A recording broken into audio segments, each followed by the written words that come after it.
दोस्तों नमस्कार। आशा है कि आप अच्छे होंगे, आपका दिन खुशी से गुजरे। इसी के साथ हम इस वीडियो का शुभारंभ करते हैं। जैसे कि आजकल भारत में ये गंगा जमनी तहजीब शगुफा उठाया जा रहा है। ये समाजवादी पार्टी के नेता, इवन कुछ बीजेपी के भी नेता, तृणमूल कांग्रेस के नेता, ममता बनर्जी तो तुम कह रही हो अल्लाह की कसम है। ममता बनर्जी पहले अल्लाह को प्रूव तो कर लो। लोगों को धमकाया जा रहा है पुलिस के माध्यम से। ममता बनर्जी द्वारा इस तरह धमकने वाले लोग नहीं है। आपकी जो सच्चाई है वो अब सामने आ रही है। ये जो गंगा जमनी तहजीब का सिगुका है, एक झूठ है, बकवास है, पाखंड है। कोई भी तहजीब मुसलमान के साथ गैर मुस्लिम हिंदू की हो ही नहीं सकती। कोई भी भाईचारा हो ही नहीं सकता। और मज़े की बात है, लोग बड़े फ़ख्र से कहते हैं कि नबी के रास्ते पर चलो। छोटे छोटे वीडियो डाल रहे हैं, नबी का रास्ता इतना अच्छा था। पाकिस्तान का मूर्ख प्रधानमंत्री इमरान खान कहता है कि मोहम्मद साहब इतने अच्छे थे, उन्होंने सारे कबीलों को इकट्ठा किया। मुझे लगता है कि इमरान खान नाम का मुसलमान है, उसको पता ही नहीं कि इस्लाम वास्तव में क्या है। मोहम्मद ने जो कबीलों को इकट्ठा किया वो इसलिए किया, इसलिए उनको मुसलमान बनाया। जब मदीना में उसके हाथ से तलवार आ गई तो लोगों को बहस से मुसलमान बनाया, लालच दिया कि तुमको 72 हूरें मिल जाएंगी, तुमको औरतें लूटने की खुली छूट होगी। इस तरह जितने गुंडे बदमाश थे, जितने असामाजिक तत्व थे, वो मोहम्मद साहब के साथ हो गए। और तुम्हारे प्रॉफिट साहब ने जो कार्य किए वो सामाजिक दृष्टि से तो कतई भी उचित नहीं थे। फिर इस्लामिक कंट्रियों को अगर इस्लाम की और पैगंबर की सच्चाई बताई जाती है तो इनको मिर्ची क्या लगती है? क्या इस्लामिक कंट्री इतने पावरफुल हो गए कि हम इनकी बातें माने? ये क्या तेल पीकर जिंदा रहेंगे? गैस की क्या ज़रूरत है भारत को? अगर कोई गैस नहीं देगा तो न चाहिए हमको गैस। हम ईंधन दूसरे ईजाद कर लेंगे, इलेक्ट्रिसिटी पर खाना बना लेंगे, लेकिन इन इस्लामी राक्षसों के सामने झुकने की नौबत नहीं आनी चाहिए। जब सऊदी अरब के लोग कहते हैं कि हम खजूर खाकर ज़िंदा रह सकते हैं, तो हम बिना तेल के भी ज़िंदा रह सकते हैं। नई ज़रूरत है, इलेक्ट्रॉनिक कारें आ रही हैं भारत में। सारे भारतीय एक एक कार पेट्रोल और डीजल की कम चलानी शुरू कर दो। इन इस्लामिक राक्षसों के सामने सरेंडर करने से अच्छा है कि इनके खिलाफ जो युद्ध है, जो लड़ाई है, वो जारी रखी जाए, क्योंकि इस्लामिक आइडियोलॉजी इसी तरह की है। और देखिए भाईचारे की कितनी बढ़िया मिसाल है। जिस गंगा जमनी तहजीब की बात कहते हैं, वहीं पर ज़्यादातर मंदिर तोड़े गए। मंदिर तोड़ते हैं और फिर भाईचारे की बात करते हैं। ये इस्लाम का स्वरूप है, ये इस्लाम की विचारधारा है। और देखिए महमूद मदनी और अरशद मदनी कितने भोले बनते हैं। ये भोले नहीं है, ये छिपे हुए शैतान है। इस्लाम के बेस में छिपा हुआ शैतान, जो कि इस्लाम हर व्यक्ति को शैतान बना देता है। राम मंदिर के लिए कहते थे कि हम कोर्ट में जाएंगे और राम मंदिर नहीं बनने देंगे। तो इन शैतानों को हालांकि ये लोग कहते हैं कि जो गैर मुस्लिम है वो शैतान है, उनको गुमराह कर दिया शैतान ने। मुझको लगता है कि अल्लाह से बड़ा कोई शैतान नहीं, जिब्रील से बड़ा कोई शैतान नहीं, जिसको क्या फरिश्ता कहते हो, जो ऐसी ऐसी आयत लाया जो गैर मुस्लिमों को कत्ल करने की बात करती थी। तो मित्रों, आप ये समझिए कि हर बार मंदिर तोड़ते हैं, हर बार पत्थर बरसाते हैं और फिर भाईचारे की बात करते हैं। आखिर क्या बात है कि ये भाईचारा क्यों नहीं हो रहा? क्योंकि इस्लाम इसकी इजाज़त नहीं देता है कि हिंदू मुस्लिम के बीच भाईचारा हो। इस्लाम में सैकड़ों आयत कुरान में एक ऐसी हैं जो ये कहती हैं किसी गैर मुस्लिम के साथ भाईचारा ना हो। यहाँ तक कि अगर तुम मुस्लिम हो जाओ और तुम्हारा ख़ानदान गैर मुस्लिम है तो माताओं, पिताओं और दोस्तों को अपना भाई न, और दोस्तों को जो कि गैर मुस्लिम है अपना मित्र न बनाओ। तो जहाँ इस तरह की बात कुरान में कही गई हो, वह किस तरह का भाईचारा हो सकता है? और मैं चैलेंज देना चाहता हूँ, अगर मैं कोई झूठ बोल रहा हूँ तो इतनी बड़ी मौलानाओं की फ़ौज है, जाइए सुप्रीम कोर्ट और हाई कोर्ट। हम सुप्रीम कोर्ट और हाई कोर्ट को भी समझा देंगे वास्तव में हिंदू मुस्लिम भाईचारा हो ही नहीं सकता। हिंदू मुस्लिम क्या, मैं मुस्लिम का किसी गैर मुस्लिम के साथ भाईचारा हो ही नहीं सकता। क्योंकि इनके सो कॉल्ड पैगंबर ने उसी आधार पर लोगों को लूटा कि वो मुस्लिम नहीं थे, उसी आधार पर लोगों को कत्ल किया कि वो मुस्लिम नहीं थे। मोहम्मद गौरी ने और मोहम्मद गजनवी ने सिर्फ मंदिरों को इसलिए ही लूटा कि कुरान के हिसाब से मूर्ति पूजक गंदे, नापाक और अपवित्र हैं। फिर भी हिंदुओं की समझ में नहीं आ रही कि हिंदू मुस्लिम भाईचारा कैसे हो सकता है। और जो ये हिंदू मुस्लिम भाईचारे की बात जो पॉलिटिकल लीडर करते हैं, इनके अपने स्वार्थ हैं, ये बड़े ही खतरनाक हैं। ये जो ब्लैक मोम्बा सांप होता है, जो बहुत ही खतरनाक जहर वाला होता है, जो कोबरा से भी ज़्यादा जहरीला है, उससे भी ज़्यादा खतरनाक हैं ये दोपहर के ब्लैक माम्बा जो सेकुलरिज्म की बात भारत में करते हैं। इसमें से अखिलेश यादव जैसे लोग, भदौरिया जैसे लोग, जो भी सेकुलरिज्म की बात करता है, चाहे वो बीजेपी का नेता हो, ये ब्लैक माम्बा से भी ज़्यादा खतरनाक है। ये वो जहरीले नाग हैं, वो आस्तीन के सांप हैं जो तुमको धीरे धीरे डस रहे हैं। एक मुलायम सिंह यादव इसी तरह ओबीसी के नाम पर हिंदुओं को तोड़ा, इसी तरह चंद्रशेखर दलितों के नाम पर हिंदुओं को तोड़कर, अगर बौद्ध भी हैं तो वो हिंदुओं के ही अंश हैं। भगवान बुद्ध भी हिंदू ही थे, ये आप बात को समझना चाहिए। तो ये हमारे लिए एक ऐसा प्लेटफार्म तैयार कर रहे हैं जो मुसलमानों को ये छूट देता है कि गैर मुस्लिमों को इसी धोखेबाजी की आड़ में कत्ल कर दिया जाए।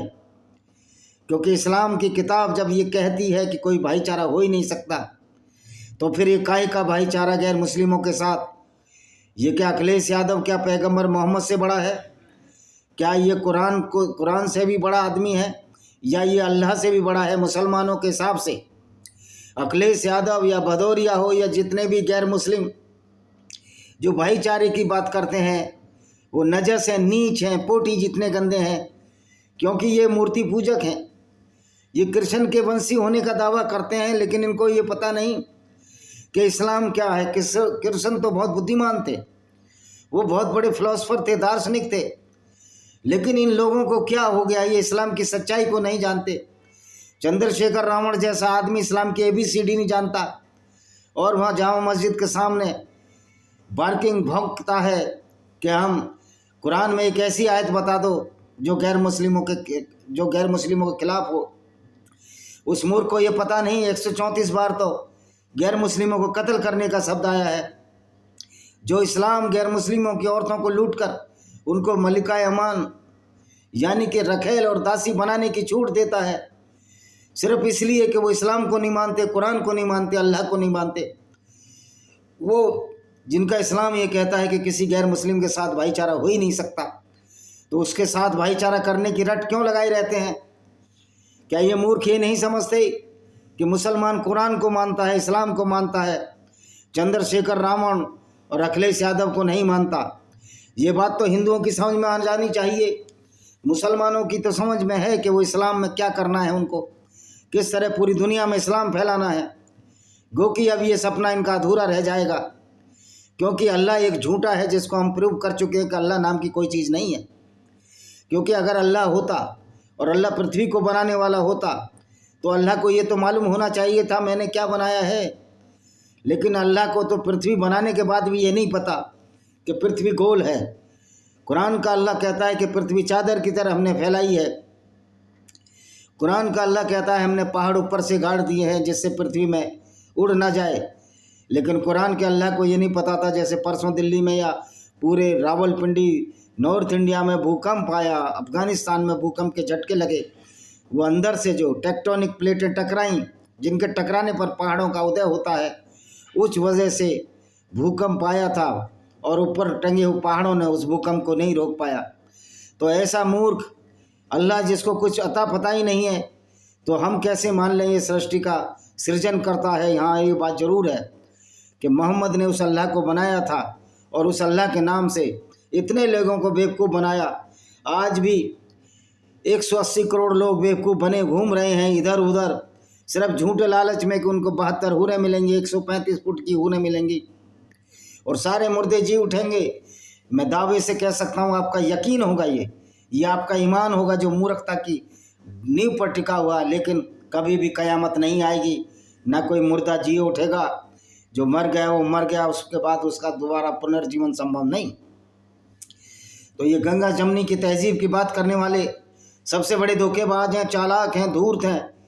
ये हिंदुओं को जाति में बांटकर और मुसलमानों को एक मत करके उनका सिर्फ वोट लेना चाहते हैं। तो मेरे मुसलमान भाइयों में एक जागरूकता आज आई है। बहुत से मुसलमान इसको पैगंबर मानने को तैयार नहीं हैं, जो कि सिर्फ और सिर्फ जिसका काम धन दौलत इकट्ठा करना था, काफिले लूटना था, औरतों को गुलाम बनाकर उनको बाज़ारों में बेचना था।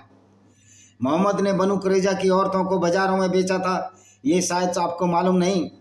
आप इसके लिए सीरत रसूलुल्लाह इब्न इसाक 465 नंबर पेज पर और बहुत सारी किताबों में, जो सही सत्ता, जो इनकी 6 किताबें हैं, जिसमें अनल नसाई है, सुन्ना इब्न माजा है, सही मुस्लिम बुखारी है, सही बुखारी है और सही मुस्लिम और सही बुखारी है, और सीरत रसूलुल्लाह तिरमिजी है, जिसको कि ऑथेंटिक मानते हैं। उसमें साफ साफ लिखा है कि मोहम्मद ने बनु कुरैजा की औरतों को कैसे भेज दिया। तो ऐसे लोगों के साथ कुरान की आयतों को पढ़ने के बाद ये हम साबित करेंगे कि इस्लाम में कोई भाईचारा हिंदू मुस्लिम के साथ हो ही नहीं सकता। ये बड़ा झूठ और षड्यंत्र है जो सो कॉल्ड सेकुलर लोगों ने हिंदुओं को मूर्ख बनाने के लिए गढ़ा।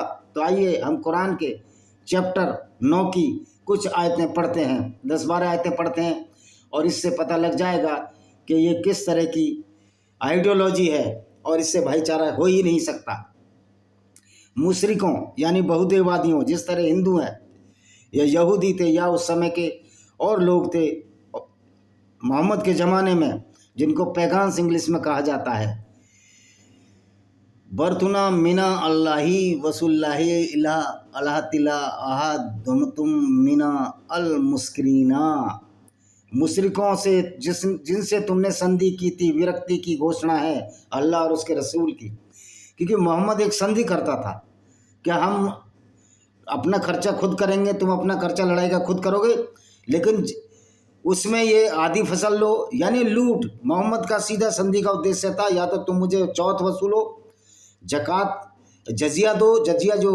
जजिया कोई टैक्स भी नहीं है। जो मुसलमान कहते हैं कि जजिया एक टैक्स है, सरकारें भी टैक्स लेती हैं, तो जजिया तो एक गुंडागर्दी थी। सरकार टैक्स इस आधार पर लेती है कि कौन क्या बिजनेस करता है, क्या इनकम है, क्या चीज़ वस्तुओं पर टैक्स लगता है, लेकिन ये कहकर नहीं लगता कि मुसलमानों के लिए टैक्स फ्री होगा, हिंदुओं के लिए टैक्स होगा। तो जजिया एक गुंडागर्दी थी, एक लूट का साधन था, जो कि इस्लाम एक लूट की आइडियोलॉजी है। इस्लाम लूट को प्रमोट करता है। जो औरतों की लूट करके जिनका पैगंबर बाजार में उनको बेच देता हो और उसके बदले घोड़े हथियार खरीद सकता हो, तो देखिए किस तरह की बात है। हमारे मुस्लिम भाइयों को ये बात मौलाना नहीं बताते कि पैगंबर काफिले तो लूटते थे, औरतों को लूट कर उनको बाज़ारों में भेज देते थे। तो उन्होंने संधि तोड़ दी मोहम्मद ने। जब मोहम्मद ने देखा कि अब कमाई नहीं हो रही, कह संधि तोड़ो और फिर लूटेंगे हम काफिले, यही मोहम्मद का काम था। अतः इस धरती में 4 महीने और चल फिर लो और यह बात जान लो कि अल्लाह के काबू से बाहर नहीं जा सकते, और यह कि अल्लाह इनकार करने वालों को अपमानित करता है। फसीहू फी अलार्दी अरबाता असुरीन वलालमु अनाकुम गैरो मुआजी अल्लाही वाना अल्लाही मुकजी अल काफिरिना। अल्लाह अपमानित करता है इनकार करने वालों को। अल्लाह को तो हम अपमानित कर रहे हैं, हम कह रहे हैं अल्लाह ने दुनिया ही नहीं बनाई, और हम इसको साबित भी कर रहे हैं, लेकिन अल्लाह है बिल्कुल मुँह सिए बैठा है, कहाँ घुस गया पता ही नहीं है। 3 नंबर की आयत अल तौबा की सार्वजनिक उद्घोषणा है अल्लाह और उसके रसूल की ओर से। बड़े हज के दिन लोगों के लिए अल्लाह मुशरिकों के प्रति जिम्मेदारी से भरी है, और उसका रसूल भी। और मुशरिकों को, गैर मुस्लिमों को तुम्हारी जिम्मेदारी की ज़रूरत ही नहीं। हम ऐसे रसूल और अल्लाह को मानते ही नहीं। वो अल्लाह जो गैर मुस्लिमों को कत्ल कराए उस पर लानत है। ऐसे पैगंबर पर जो गैर मुस्लिमों को कत्ल कराए, औरतों को बाज़ारों बेचे, उसको लानत है। ऐसे पैगंबर को मारने से अच्छा हम मर जाना पसंद करेंगे। और ऐसे दुष्टों से जो इसकी विचारधारा को मानते हैं उनसे लड़ना पसंद करेंगे, उस विचारधारा को ख़त्म करना पसंद करेंगे। अगर हम इंसान हैं, हमारे अंदर पानी खून है, अगर पानी है तो दाल रोटी खाइए, और जब इस्लामिक विचारधारा के गुंडे आए तो समर्पण कर दीजिए अपनी बहन बेटियों को, अपनी पत्नियों को कर दीजिए आप समर्पण। ऐसे लोगों की हिंदुस्तान में कमी नहीं है। ऐसे मूर्खों की वजह से ही आज हर जगह दंगे होते हैं। कायरों की जो फौज इकट्ठा हो गई है भारत में, उनकी वजह से ही लोग डरते हैं। बातें दुनिया भर की बना लो, लेकिन जब बहादुरी की बात होती है तो पसीने छूट जाते हैं, लैट्रिन निकल आती है। ऐसे कमज़ोर और नाकाबिल लोगों की वजह से आज इस्लाम की विचारधारा इतनी प्रभावशाली हो गई।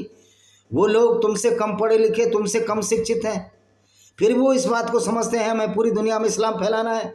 और तुम पढ़ लिख कर डिग्रियाँ लेकर मूर्ख हो, जब तुम्हें कुरान की सच्चाई नहीं पता तो धिक्कार है ऐसे जीवन पर। और कहते हो कि बीजेपी हिंदू मुस्लिम करती है, ये क्या किताब क्या कह रही है? मूर्खों, पहले कुरान पढ़ो। आज मैं कह रहा हूँ तुम कुरान पढ़ो मूर्खों। बिना पढ़े आपको कहने का कोई अधिकार नहीं। ऐसे मूर्ख बहुत भरे पड़े इस दुनिया में। तो अल्लाह मुशरिकों के प्रति जिम्मेदारी से भरी है। हमें चाहिए नहीं अल्लाह की जिम्मेदारी। जो अल्लाह दुनिया बनाने वाला अपने को दावा झूठ बोलता है, झूठा अल्लाह झूठा नबी, हमें नहीं चाहिए उसकी जिम्मेदारी। लानत है ऐसे पैगंबर, ऐसे अल्लाह पर जो औरतें बेचता था। कहेगा हमारा पैगंबर, हम क्यों पैगंबर की इज्जत करें? वो तो हमें कत्ल करने की बात कहता है। और यदि तुम तोबा कर लो तो तुम्हारे लिए अच्छा है। कोई तोबा वोबा नहीं करेंगे। तोबा करें मुसलमान, तोबा करें अल्लाह को मानने वाले, जो सारी गुंडागर्दी इस्लाम के नाम पर करते आए हैं आज तक। किंतु यदि तुम मुंह मोड़ते हो तो जान लो अल्लाह के काबू से बाहर नहीं जा सकते। अल्लाह कुछ भी नहीं कर सकता। अल्लाह इतना लाचार है, इतना बेबस है कि जब पैगंबर मोहम्मद के उहद की लड़ाई में दांत तोड़ दिए तो पैगंबर मोहम्मद फरिश्ते ही नहीं, पैगंबर मोहम्मद के दांत बचाने के लिए वो फरिश्ते ही नहीं बेच पाया। ये तो आपकी किताबों में है, ये आपकी हदीसों में है। और इनकार करने वालों के लिए दुख यातना की सूचना दे दो। तो हमको तो पता ही है कि तुम्हारा तो उद्देश्य ये है, इस्लाम का उद्देश्य, अल्लाह का उद्देश्य ये है कि किसी तरह मानवता को ख़त्म करना, इस दुनिया से अच्छाई को ख़त्म करना है और पूरी गुंडागर्दी फैलानी है। जो इस्लाम नहीं मानते उनके ऊपर, उनकी औरतों को लूटना है, उनके मंदिर तोड़ने हैं, उनके गिरजे तोड़ने हैं। ये तो तुम्हारा खुला संदेश है ही कुरान का। सिवाय उन मुशरिकों के जिनसे तुमने समझी समझौते पर हस्ताक्षर रखी है, फिर उन्होंने तुम्हारे साथ अपने वचनों को पूर्ण करने में कोई कमी नहीं की, न तुम्हारे विरुद्ध किसी की सहायता की। तो उनके साथ उनकी संधि को उन लोगों के निर्धारित समय तक पूरा करो। कह रहे जो संधि की है निर्धारित समय तक पूरा करो, उसके बाद फिर लूटने निकल जाओ। क्योंकि मोहम्मद को लगता था कि अब उनका धंधे कम हो रहे हैं। मोहम्मद की वजह से इसकी जो पहली पत्नी थी खुवैदा बिन खालिद, जो कि एक ईसाई थी, उसका धंधा चौपट हो गया। लेकिन वो बेचारी कुछ नहीं कही, वो 2 बार की विधवा थी। और देखिए 5वीं आयत कितनी खतरनाक है। जब हराम के प्रतिष्ठ महीने, जब ये रमज़ान कर रहते हैं, बीत जाए तो मुशरिकों को जहाँ पाओ कत्ल करो, उन्हें पकड़ो, उन्हें घेरो, हर घात की जगह उनकी ताक में बैठो। फिर यदि वो तौबा कर लें, नमाज कायम कर दें, तो ज़कात दें, तो उनका मार्ग छोड़ दो, निश्चय ही अल्लाह बड़ा क्षमाशील दयावान है। जब हराम के प्रतिष्ठ महीने रमज़ान के 4 महीने बीत जाए तो मुशरिकों, गैर मुस्लिमों को जहाँ चाहो कत्ल करो, उन्हें पकड़ो, उनकी घात लगा कर बैठो। लेकिन यदि वो मुसलमान बन जाए और गुंडा रंगदारी दे दें, जिसको कि नमाज कायम कर लें और मुसलमान बन जाए और ज़कात चैरिटी दे दें, यानी मुसलमान बन के चैरिटी दे दें, फिर पूरी लूटने की छूट है। अल्लाह की फ़ौज लुटेरों की फ़ौज है। मुसलमान जो अल्लाह को, जो इस्लाम को मानने वाले, लुटेरे की फ़ौज है। अब आप कहोगे तो कतर का राजा तो लूट नहीं करता। अब इनकी औकात ही नहीं बची लूट करने की। वरना इस्लाम तो ये कहता है कि गैर मुस्लिमों से दोस्ती नहीं बनो। आज जो कतर का राजा यहाँ आया है, शेख थानी, तो वो तो मुसलमान ही नहीं रहा। क्योंकि इस्लामिक कंट्री अगर किसी गैर मुस्लिम प्रधानमंत्री के साथ हाथ में मिलाता, दोस्ती कराता, तो इस्लामिक कंट्री नहीं रहे। ये नाम के इस्लामिक कंट्री रह गए हैं। इस्लाम इस बात की भी मनाही करता है। इस्लाम तो इतना कंट्रोल करता है आपको, आप किसी से दोस्ती नहीं कर सकते। अब सच्चा मुसलमान वही है जो गैर मुस्लिमों को कत्ल करे। अब कत्ल करने की तो इनकी औकात नहीं है। वो तो इजराइल ने इनको बता दिया, अल्लाह की फ़ौज को। अल्लाह और अल्लाह की फ़ौज भी कुछ नहीं कर पाएगी गैर मुस्लिमों का, अगर तुम इस तरह ये क्रिमिनोलॉजी किताब जिसे को कुरान कहते हैं उस पर चलोगे। अगर कुरान छोड़ दोगे अच्छे आदमी बनोगे, अगर पैगंबर को छोड़ दोगे अच्छे आदमी बनोगे। कि पैगंबर का कैरेक्टर ऐसा नहीं है कि उसको फॉलो किया जा सके। 6ठी आयत, इन मुशरिकों को किसी संधि की कोई जिम्मेदारी अल्लाह और उसके रसूल पर कैसे बाकी रह सकती है? कह रहे जो गैर मुस्लिम है उनकी संधि की जिम्मेदारी अल्लाह रसूल पर, अल्लाह रसूल पर रखना ही नहीं। देखो रसूल तो मर गया और अल्लाह है ही नहीं, तो अब हमारा कोई वास्ता नहीं उन लोगों से। हाँ, अगर ये रसूल की सुन्नत और शिक्षा पर चलकर गैर मुस्लिमों को कत्ल करेंगे तो उसके लिए तो हाथ हमारे भी बंधे नहीं है भाई, गैर मुस्लिमों के भी हाथ नहीं बंधे हुए। इजराइल ने सबक सिखाया, अमेरिका भी सबक सिखाएगा, भारत भी सबक सिखाएगा और पूरी दुनिया के गैर मुस्लिम सबक सिखाएंगे, क्योंकि गैर मुस्लिमों ने ठेका थोड़ी ले रखा है मुसलमानों के हाथों मरने का जगह जगह। अब ये पत्थरबाजी क्यों होती है? तो इस्लाम में है, आयत है कि एक भी जो पत्थर फेंका जाएगा वो अल्लाह की तरफ से फेंका माना जाएगा। तो इस तरह की मूर्खता जो है ये इस्लाम ही सिखाता, और इस मूर्खता से जो डरते हैं और जो हिंदू मुस्लिम भाईचारे की बात करते हैं वो या तो मूर्ख हैं या धूर्त हैं, और वो हिंदुओं को गुमराह करते हैं। आपको इस बात को समझ लेना चाहिए। कुरान की आयतें पढ़ने के बाद तो यही लगता है, कैसे बाकी रह सकती है जबकि उनका हाल है, यदि वे तुम्हें दबा पाएं तो वे न तुम्हारे विषय में किसी नाते रिश्ते का ख्याल रखें न किसी अभिवचन का। वे अपने मुंह से तुम्हें राजी करते हैं कि उनके दिल इनकार करते हैं, उसमें अधिकतर अवज्ञाकारी है। अब ये कह रहा है जो लोग दिखाने के लिए मुसलमान है लेकिन वास्तव में मुसलमान नहीं है। मैं कहता हूँ जो मुसलमान है वो मूर्ख है, क्योंकि वो मूर्खता भरी बातों पर विश्वास रखता है। अब ये कहते हैं गाय का मूत्र हिंदू पीते हैं, मैं कहता हूँ गाय का मूत्र पीने वाले भी मूर्ख हैं, और जो ऊँट का मूत्र पिए वो भी मूर्ख हैं, क्योंकि मोहम्मद ने खुद ही बोला था कि ऊँट का मूत्र पियो, ऊँट के दूध में मिलाकर ऊँट का मूत्र पियो, यानी कि एक निकाली हुई चीज़ और एक उसका दूध उसमें मिलाकर पिए। तो भाई आप भी यही मूर्खता करते हो। उन्होंने अल्लाह की आयतों के बदले थोड़ा मूल्य स्वीकार किया, इस प्रकार उनका मार्ग अपनाने से रुक गया। निश्चय बहुत बुरा वो कर रहे हैं। कह रहे अल्लाह की आयतें नहीं मानी उन्होंने, इनका कहने का आशय है, और थोड़ा सा पैसा मिल गया खुश हो गए, क्योंकि अल्लाह के साथ जाने में ज़्यादा फायदा है, पूरा लूटने की छूट मिलती है। लेकिन मोहम्मद को बेचारे को ये पता नहीं था कि आगे तुम्हारी लूट बंद हो जाएगी, जो लूटेगा इस्लाम के नाम पर उसके हाथ तोड़ दिए जाएंगे, उसको जन्नत की सैर करा दी जाएगी, 72 हूरों की सैर करा दी जाएगी। मैं पाकिस्तान के उन भाइयों का तहे दिल से शुक्रिया अदा करना चाहता हूँ जिन्होंने हाफिज सईद के साले को मारा। निश्चित तौर पर पाकिस्तान में कुछ ऐसे लोग खड़े हो गए हैं जो ये जानते हैं कि अल्लाह और ये पैगंबर हमारे मानने लायक नहीं है, क्योंकि पैगंबर ने जो गलत मानदंड स्थापित किए लूट खसोट के औरतों को बाजारों में बेचने के, इसके लिए आज पाकिस्तान का मुसलमान भी मानने को तैयार नहीं है। वही लोग जो कट्टरपंथी हैं और जिनको इस्लाम के बारे में नहीं पता, उनको ये लग रहा होगा ये बहुत गलत बात है, तो ये जो गलत बात है तो आपके पैगंबर ने की है, तो आप अपने पैगंबर को कोसो। मज़े की बात है, हमारे मुस्लिम भाइयों में एक और कमी है, कहते हैं आप इस्लाम को समझ नहीं पाओगे। अरे हम सब समझते हैं, इनके कुछ तकिया कलाम है, आप इस्लाम को समझ नहीं पाओगे, इस्लाम को समझने के लिए 7 जिंदगियां लगेंगी। ओ भाई तो तुम्हारी लगेंगी ना 7 जिंदगियां, हमारी तो नहीं लगेंगी। हम तो इस्लाम को खूब समझ गए कि इस्लाम का अल्लाह भी झूठा है। दुनिया बनाने वाले को ये पता ही नहीं कि मैंने कैसी दुनिया बनाई है। सूरज पूरब में छिप जाता है, सूरज कीचड़ में छिप जाता अल्लाह के हिसाब से। और 50 नमाज थी पहले अल्लाह ने दी, अल्लाह को मूर्ख को पता नहीं था 24 घंटे के दिन रात होते हैं। अगर 50 नमाज पढ़ेगा और आधे घंटे का एक नमाज में टाइम भी लेगा तो 25 घंटे 1 घंटा कहाँ से लाएगा? फिर अल्लाह को तो ये भी नहीं पता था कि कहीं तो दिन ही दिन होता है, 2 महीने 6 महीने दिन रात ही रात होती है, तो फिर रात और दिन की नमाज कैसे पढ़ेगा? अल्लाह को कुछ पता ही नहीं था। ये मूर्खों की किताब है, मूर्खों द्वारा लिखी गई और मूर्खों के लिए है। किसी मोमिन के बारे में न तो रास्ते निस्ते का ख्याल रखते हैं और किसी वचन का। वही लोग हैं जिन्होंने भाई मैं तो मोमिन से दोस्ती करना ही नहीं चाहता, क्योंकि जो सच्चा मुसलमान हो वो मेरा दोस्त नहीं हो सकता। मैं तो कुरान की बड़ी इज्जत करता हूँ, कुरान का बड़ा ही तरजीह देता हूँ। भाई मुसलमानों मेरी हाथ जोड़कर निवेदन है, मेरे को फेसबुक अकाउंट पर भी मत फॉलो करो, मेरा फेसबुक मुझे रिक्वेस्ट भी मत भेजो, क्योंकि मैं आपके कुरान को आपसे ज़्यादा मानता हूँ, इसलिए आपसे दोस्ती नहीं करना चाहता। जो भी सुन रहे हो मेरे मित्र, ये आपके लिए सीधा संदेश है, क्योंकि आप तो इस्लाम की इज्जत नहीं करते, आप तो अपने पैगंबर की बेइज्जती करते, मुझसे भाईचारा चाहते हैं, लेकिन मैं आपसे नहीं चाहता, क्योंकि मैं इस्लाम की इज्जत करता हूँ और इस्लाम की कुरान की उन आयतों को मानता हूँ जो कहता है किसी गैर मुस्लिम से दोस्ती ना करो। तो मैं गैर मुस्लिम हूँ तो मुझसे खुद ही दोस्ती मत करो, कोई फ्रेंड रिक्वेस्ट भी मत भेजो। अब मैं ऐसे लोगों से दोस्ती करना ही नहीं चाहता जिनका पैगंबर इस तरह की हरकतें करता हो। और यदि वो तौबा कर लें, नमाज कायम कर रहे हैं, ज़कात करें, तो धर्म के भाई हैं, और हम उन लोगों के लिए आयतें खोल खोल कर बयान करते हैं जो जानना चाहे। ना तो हम ज़कात देंगे ना नमाज कायम करेंगे, और इस गुंडागर्दी के तो हम खिलाफ हैं, जो कि इंसानियत के खिलाफ है, हम उसके खिलाफ हैं, सीधी सीधी बात है।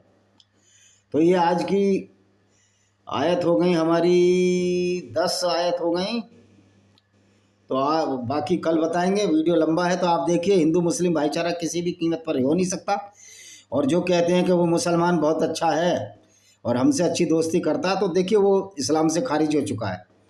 इस्लाम में 2 चीज़ हैं, या तो झूठ बोलो अलतकिया, जब आप कमज़ोर हालत में हो अपना काम निकालना, उल्लू सादा करना, तो हिंदुओं की भी चमचागिरी कर लो, ईसाइयों की चमचागिरी कर लो और यहूदियों की भी चमचागिरी कर लो। और ये चमचागिरी करते हैं क्योंकि इस्लाम चमचागिरी की इजाज़त देता है, धोखेबाजी की भी इजाज़त देता है कि जब आप मजबूत हो जाओ फिर उन्हीं के मंदिर तोड़ दो, उन्हीं के गिरजे तोड़ दो, उन्हीं की औरतों को छीन लो, उनको बाज़ारों में बेच लो। जैसे मोहम्मद जब मक्का से मदीना गया और हिजरत कर ली इसने, तो वहाँ इसके साथी सबने तलवार थाम ली, तो ये यहूदियों की औरतों को बेचना शुरू कर दिया। मक्का में 10 साल रहा, इसके 86 समर्थक थे, ये कुछ नहीं कर पाया। तो मियाँ इस्लाम ऐसे ही चलता है। आप इन धोखेबाजों और षड्यंत्रकारियों के चंगुल में ना फंसो मेरे भाइयों। जो इस्लाम और कुरान को मानता है वो अच्छा आदमी हो ही नहीं सकता। जो अच्छा इंसान होता है वो सच्चा मुसलमान हो ही नहीं सकता। सच्चाई में और अच्छाई में जो मुसलमान अच्छे कुरान में और अच्छाई में दुश्मनी है। कुरान अच्छी किताब नहीं है। कुरान एक ऐसी किताब है जो लोगों को, सीधे साधे लोगों को वैसी दरिंदा बनाती है, लोगों को कत्ल करने के लिए उकसाती है। तो मैं बारी बारी कहता हूँ, सुप्रीम कोर्ट से कुरान की आयतों पर बैन क्यों नहीं लगाया जा सकता? क्या सुप्रीम कोर्ट और पूरी दुनिया के लोग इस बात का इंतजार कर रहे हैं कि ज़बरदस्ती कुरान पर बैन लगाएं, लोग सामने सड़कों पर आए? यकीन मानिए, जब 600 करोड़ लोग सड़कों पे आ जाएंगे, 750 करोड़ लोग सड़कों पर, कुरान की आयतों को बैन लगाने पर सामूहिक तौर पर क्या पुलिस और क्या मिलिट्री कर पाएगी? क्या मिलिट्री में या पुलिस में हमारे गैर मुस्लिम भाई बहन नहीं है जो हमारा सपोर्ट करेंगे इस आधार पर कि हम मानवता की बात कर रहे हैं? निश्चित तौर पर एक बहुत बड़ी क्रांति आने वाली है और इस क्रांति की आहट पाकिस्तान से ही शुरू होगी, जहाँ गैर मुस्लिम की रक्षा के लिए बहुत सारे मुस्लिम आ गए हैं जिन्होंने इस्लाम छोड़ दिया इंटरनली और इंसानियत की बात करने लगे हैं। इसका मतलब वो मुसलमान ही नहीं रहे। जो मुसलमान इंसानियत की बात करे, भाईचारे की बात करे, कुरान के हिसाब से वो मुसलमान ही नहीं रहा है, वो खारिज है इस्लाम से। क्योंकि इस्लाम में मुसलमान वही है जो गैर मुस्लिमों से दोस्ती न करे, ये कुरान की आयतें कहती हैं।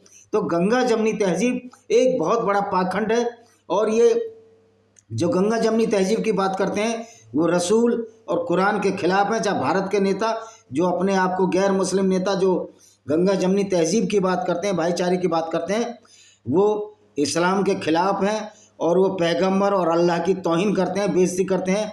ये इन नेताओं को समझ लेना चाहिए। इसी के साथ मैं इस वीडियो को ख़त्म करता हूँ, यहीं पर समाप्त करता हूँ। आशा है कि वीडियो पसंद आएगा। लेकिन कुछ किताबें हैं मेरी, जैसे लेमेंट ऑफ सिंजार है, tears of Yazidi women by Vijay Kumar Pal, इसको ज़रूर देखिए। हम किताबें तो बेच ही रहे हैं, यही यूट्यूब हमारे व्यूअर बढ़ाए ना बढ़ाए हमें कोई फ़र्क नहीं पड़ता। विजय कुमार पाल, हम फेसबुक पर भी इसको डालते हैं। कोई एक ही थोड़ी माध्यम है कि ये यूट्यूब ही है, और हमारा ईमेल भी है, और ये हमारी है ब्लैक डेट्स ऑफ टेररिज्म भाई विजय कुमार पाल। ये बहुत सारी किताबें हैं, 10 किताबें हैं। जब मेरा नाम Vijay Kumar, black dots of terrorism by Vijay Kumar Pal, lost paradise Kashmir by Vijay Kumar Pal, panorama of democracy in Indian context देखेंगे by Vijay Kumar Pal, venomous fangs of cobra, paranoia of cults, बहुत छोटी सी किताब है, इसको पढ़िए तो समझ में आ जाएगी कि वास्तव में इस्लाम क्या है और इस्लाम में क्या भाईचारा हो सकता है। जो हिंदू मुस्लिम भाईचारे की बात करते हैं वो महाधूर्त और महाझूठे हैं और आप लोगों को बेवकूफ़ बना रहे हैं, गुमराह बना रहे हैं। ये भाईचारा हो ही नहीं सकता। अल्लाह, पैगंबर और कुरान की भी बेइज्जती कर रहे हैं, अपमान कर रहे हैं। सच्चाई ये है, महमूद मदनी, अरशद मदनी कुछ भी बोले वो झूठे हैं, मक्कार और धूर्त हैं। अगर इस्लाम भाई हिंदू मुस्लिम भाईचारे की इजाज़त देता हो तो महमूद मदनी और अरशद मदनी से मैं आमने सामने शास्त्रार्थ करने को तैयार हूँ, या कोई भी मौलाना दुनिया का, मैं उससे शास्त्रार्थ करने को तैयार हूँ। आइए, खुले प्लेटफार्म पर लड़िए। ये आएंगे नहीं, इनकी औकात नहीं है, झूठे हैं, मक्कार हैं, धूर्त हैं। ये नेता भी, पॉलिटिकल लीडरों को तो कुछ आता पता ही नहीं है, इनको तो मैंगो भी नहीं आता। नील बटे सन्नाटा है इस्लाम का। मुझे लगता है कोई भी लीडर इस्लाम के बारे में इतनी बात जानता ना होगा सिवाय डॉक्टर सुधांशु त्रिवेदी जी के, और नूपुर शर्मा भी जानती है। तो ये कतर का जो थामी है इसकी तो फट रही थी जब ये नूपुर शर्मा ने सही बोल दिया। तो सही बोलने पर हर मुसलमान की फटेगी, क्योंकि वो भी जानता है कि हमारा पैगंबर इस लायक नहीं, वो रोल मॉडल हो ही नहीं सकता किसी का। अगर ऐसे रोल मॉडल हों जिन लोगों के, आप समझो किस तरह के लोग होंगे, किस तरह की उनकी आइडियोलॉजी होगी। क्या ये आइडियोलॉजी डिबंक करने लायक नहीं है? कि इस आइडियोलॉजी के खिलाफ युद्ध नहीं लड़ना चाहिए? जब वो हमको मारने और कत्ल करने की बात कहते हैं तो क्या हमारे हाथ चूड़ियों से बंधे हुए हैं या हमारे हाथ हथकड़ियों में जकड़े हैं? क्या दुष्ट को दुष्टता के हिसाब से जवाब नहीं देना चाहिए? सबसे साठम समाचारित आज हमारे जितने देवी देवता सबके हाथों में शस्त्र हैं और हिंदू शस्त्रविहीन हो गया है। ये सोचने और शर्म की बात है कि हम अगली पीढ़ियों को देने क्या जा रहे हैं। क्या अगली पीढ़ियां हमारी डिस्ट्रेस में नहीं होंगी? अगर इस्लामिक विचारधारा इसी तरह फल फूलती रही, ये विचारधारा क्या गैर मुस्लिमों को ख़त्म नहीं कर देगी? ये हम सब ये एक क्वेश्चन है, एक यक्ष प्रश्न है जिसका जवाब देना हम सबको आवश्यक है। आशा है कि वीडियो पसंद आएगा। चैनल को शेयर कर देखिए, हमारा वीडियो शेयर जरूर कर दिया करो, भले ही चैनल को सब्सक्राइब करो ना करो ये आपकी मर्जी है। यद्यपि मैं तो कहूँगा चैनल को सब्सक्राइब करो। और हमें यूट्यूब से मोनेटाइज होने की भी आवश्यकता नहीं है, हमारी किताबें बिकती हैं, हमारे लिए पर्याप्त हो जाएगा। लेकिन चैनल को मोनेटाइज करने सब्सक्राइब करने से ये फ़ायदा ये होता है, उसकी रीच बढ़ती है। व्हाट्सएप पे भेजो, अपने फेसबुक अकाउंट पर डालो तो लोग पढ़ेंगे और देखेंगे। इसी के साथ मैं इस वीडियो को समाप्त करता हूँ। वंदे मातरम, जय हिंद, आपका दिन शुभ हो।